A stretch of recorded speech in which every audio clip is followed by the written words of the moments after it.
I'd like to call the January 14th special called meeting of the Forsyth County Board of Education to order. The members have an agenda before them. Is there a motion to approve? Second. A motion by Mr. Usherwood, a second by Mr. Grimes. All in favor? Unanimous. Welcome, everyone. We're going to stand for the pledge. I pledge allegiance to the flag of the United States of America and to the republic for which it stands, one nation, under God, indivisible, with liberty and justice for all. All right, and we will pause for a moment of silent reflection.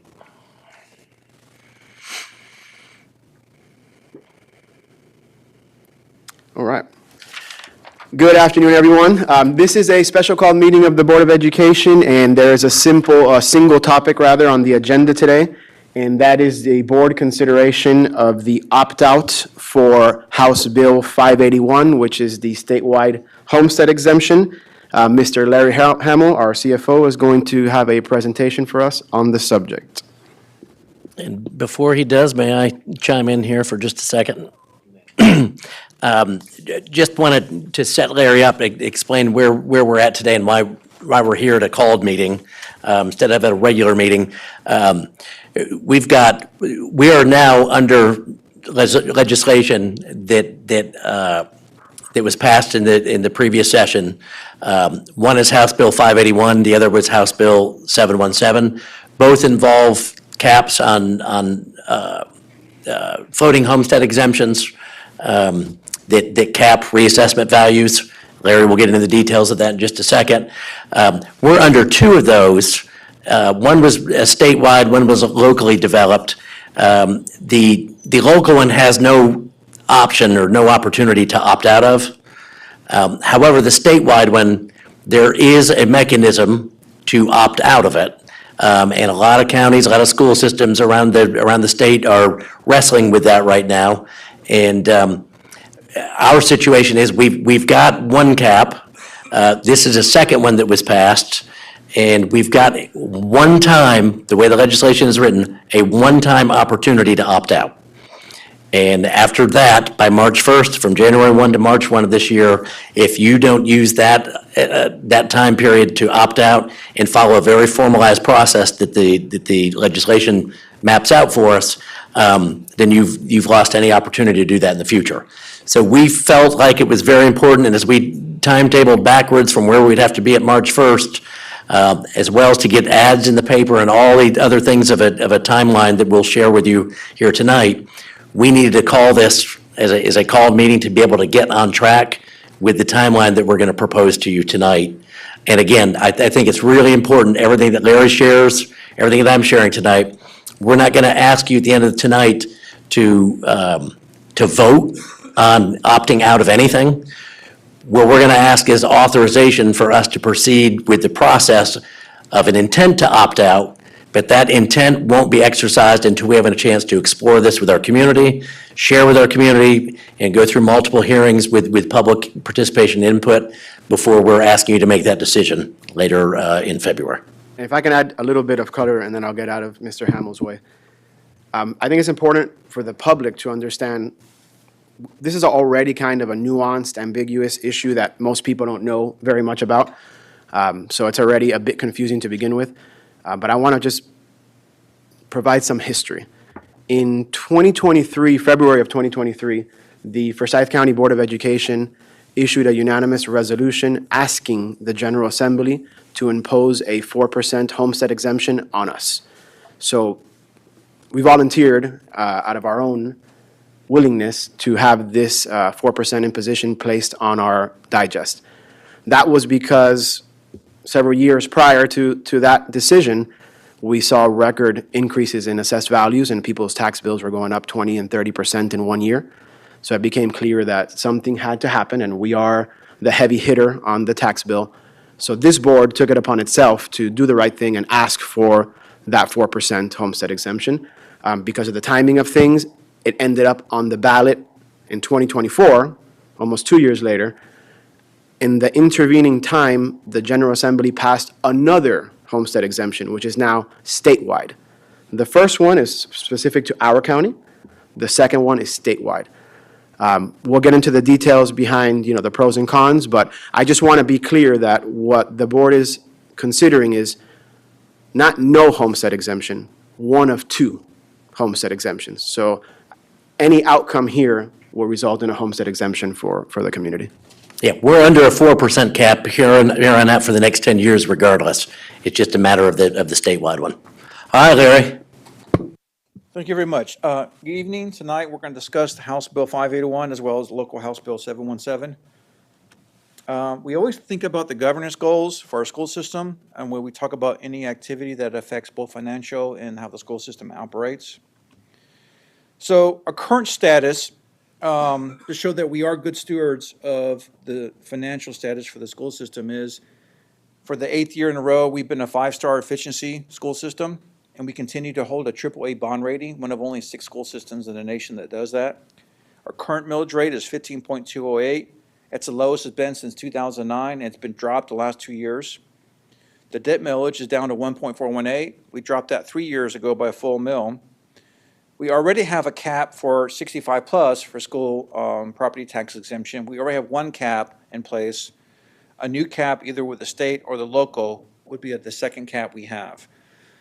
Forsyth County voters passed House Bill 717, as Mr. Valdez just talked about, which would put an annual cap of 4% on reassessment of home values. So just to dive into the 717 overview, Board of Education worked closely with the local delegation to craft the bill. That House Bill 717 did pass, and it's going to take effect as of January 1st of this year. It applies only to the county schools, no other government within the county. It's a 4% annual limit on reassessment of homes. This does not count for any of the property tax categories, or does it count towards any new growth. There's no opt-out opportunity once this goes into effect of January 1st of this year. We're under the guidelines for this. It does expire in 2035 with a sunset law. That allows us to go back and reevaluate how the 4% affects us before we go forward as a community to decide what we're going to do after that. Now, the House Bill 581 overview we're going to talk about is the House bill that was passed by the state and by the voters of the state of Georgia. That bill as well takes effect January 1st, 2025. It also has an annual increase cap. The difference is the annual increase cap for that is the CPI, and we'll talk about that more. Now, the interesting thing about 581 is not only does it apply to us, but it applies to all the other municipal governments within each county. It has only a one-time opt-out opportunity, which means we have to have that process completed as described by Mr. Young, and have to have the information to the state by March 1st. And there is no expiration date on the state cap. So what we want to do is just show you an estimate of how the cap is affecting us. So if you go from left to right, you'll see the first column is the tax years, and that's not fiscal years, but that's actual tax years. As you can see, the 40% value of the property tax homestead went from $10 billion in 2017 tax all the way up to almost $22.3 billion in 2024. You can also see the differences in terms of how much increase from year to year happened. Now, the next column is the percent increase between the years. So we'll start with 9.86% from the 2017 to 2018, all the way to 7.58 between 2023 and 24. Now, as Mr. Young said a few minutes ago, we had the two anomaly years in 22 and 23, where we saw increases of 21 and 24%. And that first year, 22, we kept the millage rate the same. The next year, we dropped it by 2 full mills, and then in 24, we dropped it again by 0.092. Now, if we look at the cumulative effect of how House Bill 581 and House Bill 717 would affect us, you can see that starting with 2018, working through 2024, the net cumulative effect for House Bill 581 would be $75 million. The interesting thing is the 717, which would be the local House bill, actually returns $76 million to local property taxpayers, about $1.2 million more than House Bill 581. Now, what I would like to point out, though, is if you start with House Bill 717 with the 2018 difference, the difference there would have been $4 million. Now, the 4% cap, because it's constant and because of the way the property tax breakdown happened over the years, you notice that it went to $5 million in 2019, but the next 2 years, the 4.81% for 2021 and the 4.42% for 2020 was a total increase in the tax digest. But that made up growth as well as other categories. So the actual breakdown was less than 4% those particular years for the reassessment portion of the tax increase those years, which means we had no effect for those 2 particular years, which means that over a 4-year period, the actual decrease under the 4% cap would have been about $5 million to our local property tax under House Bill 717. It's not until the 2 anomaly years come along that you see the huge increase on how it affects 717. I honestly believe if we had had a normal year going forward between 4 and 9%, there would have been increases those years, but nowhere near the extent to what it was for those 2 particular years. Now, if you look at the 5th column over, you'll see House Bill 581 CPI for previous years. And you'll see that the rates start from 2.1 and work their way up all the way to 8% in 2023, as well as 4.1% in 2024. Those rates come from the Georgia Department of Labor website that was brought to our attention by Corey and a person named Tim, that came up with the original spreadsheet that was presented to us at Gasville Convention last November. And that's from our counselors, our attorney's office when he refers to Corey, just so we know who we're talking about there. So this is their best guess at what they think the CPI would be. Right now, the way the law is written for House Bill 581, all it states is that the Georgia Department of Revenue will make the decision on CPI. We don't know if that CPI is state-based. We don't know if it's regional-based. We don't know if it's nation-based.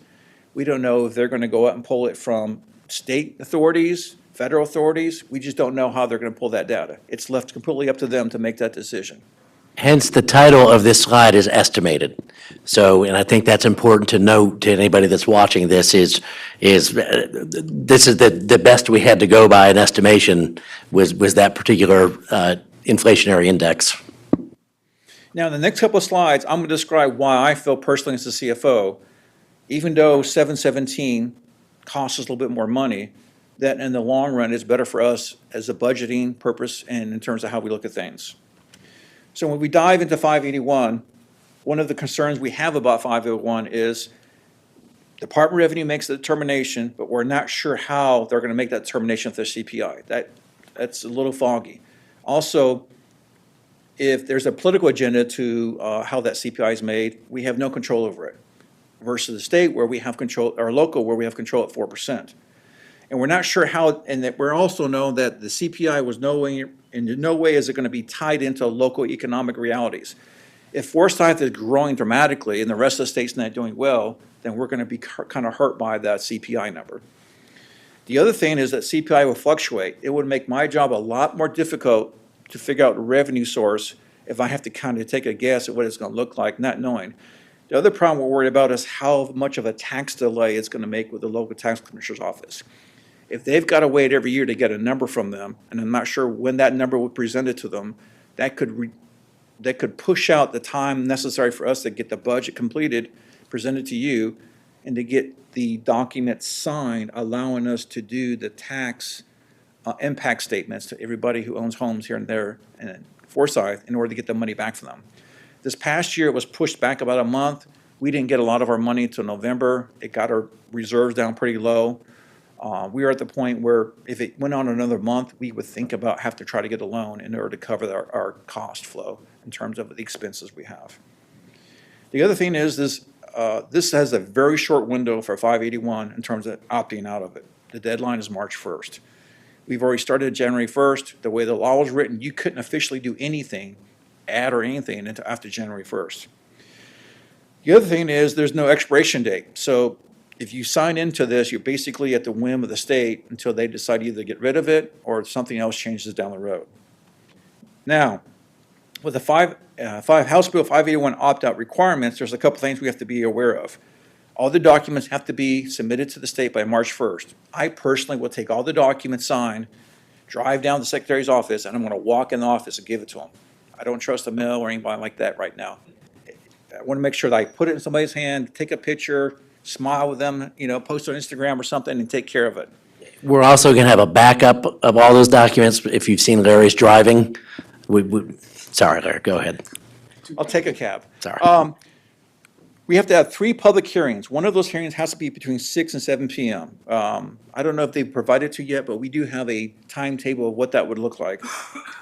The ads must appear 1 week prior to each hearing. Typically, right now, we plan to have the ads 10 days before each hearing. They have to be prominently displayed, no less than 30 square inches. The paper is aware of that. Also, the paper is aware they can't be in the legal section. They have to be in the front of the paper near the common area. We will also, under Michelle Dugan's guidance, have website advertisement language as well as a press release.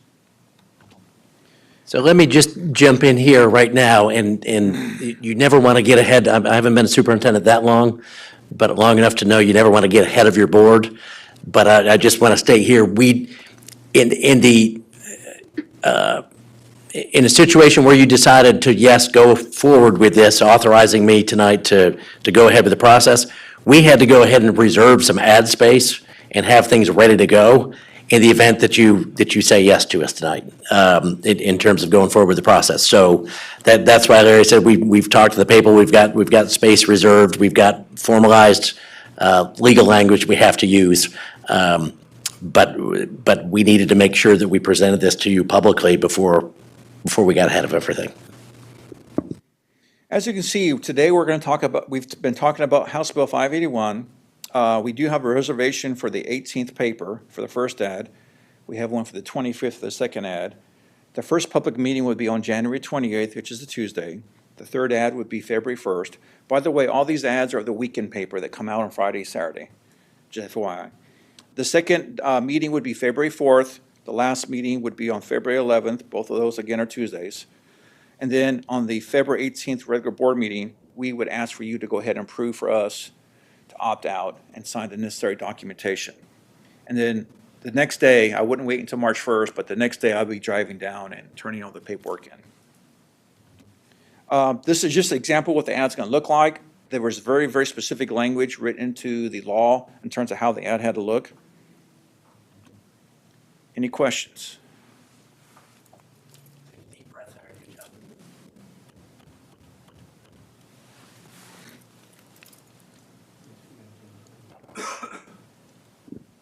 Larry, can you go forward one slide to the concerns? Well, maybe one more. Whatever you had the concerns for 581, I just want to make sure I heard you correctly, that if we did not opt out of 581 and we went with the 3%, that could really delay us both in establishing a budget, because we would have to wait for a number to be published by the state or by somebody else. Correct.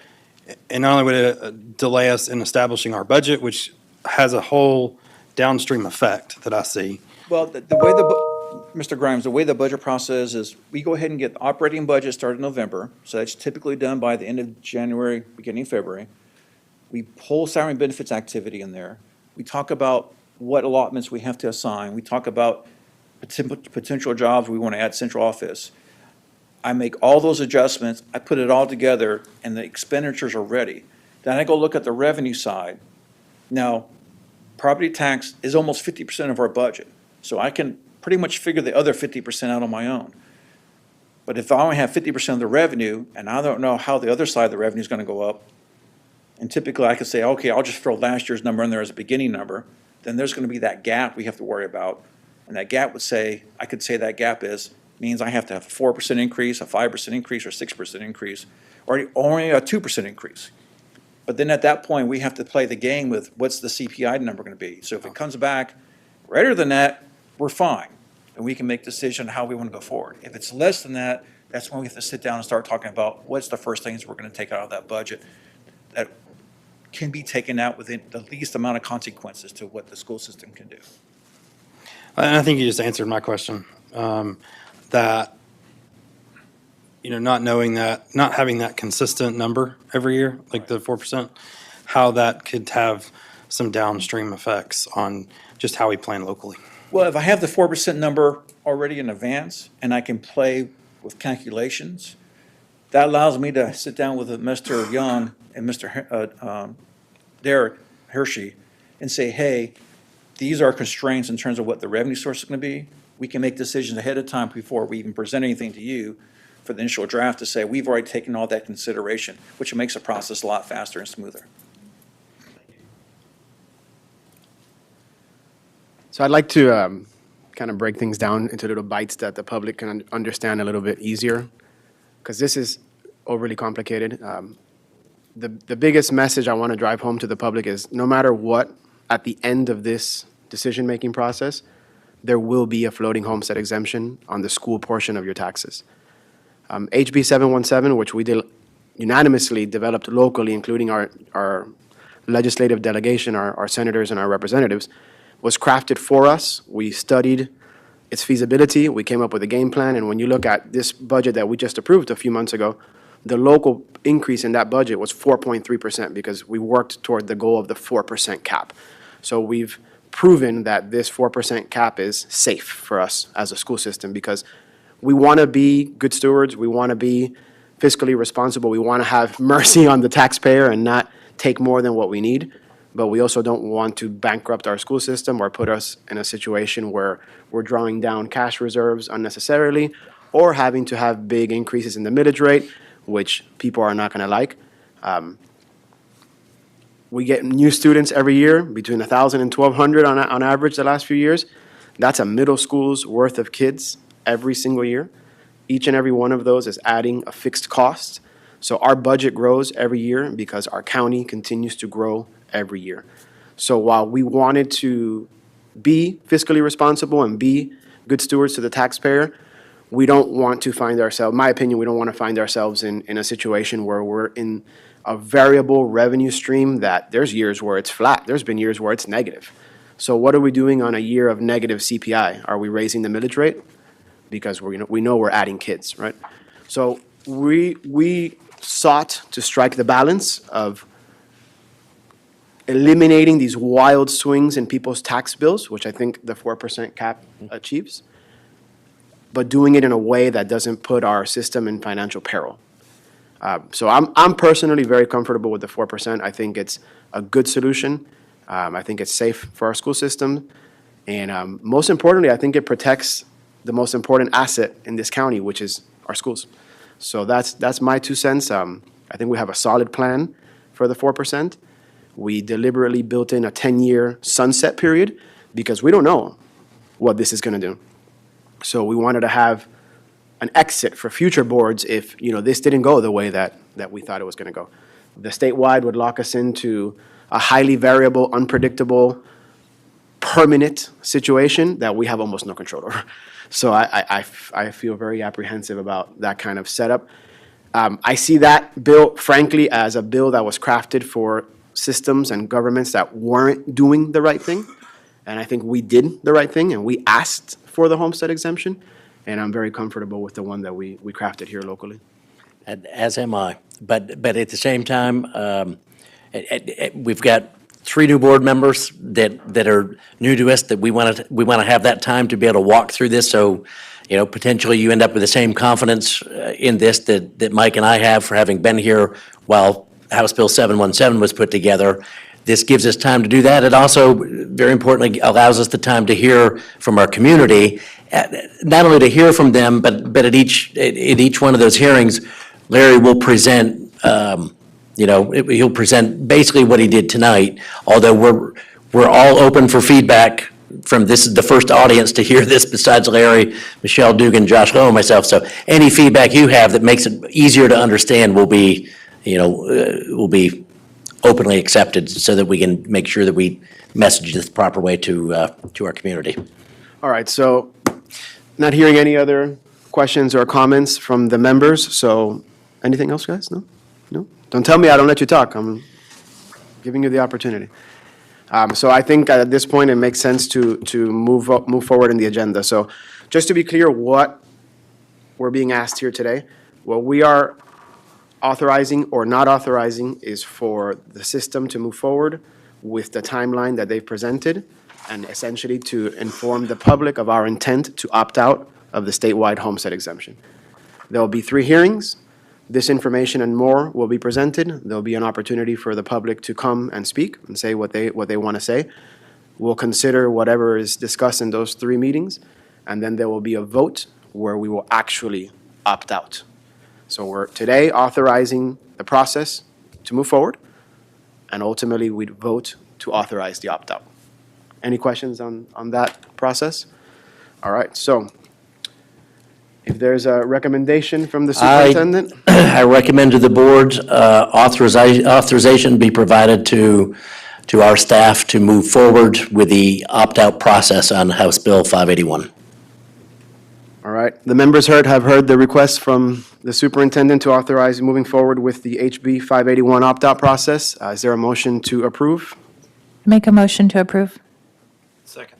A motion by Mrs. Hoyes, a second by Mr. Grimes. Any discussion? All in favor? Unanimous.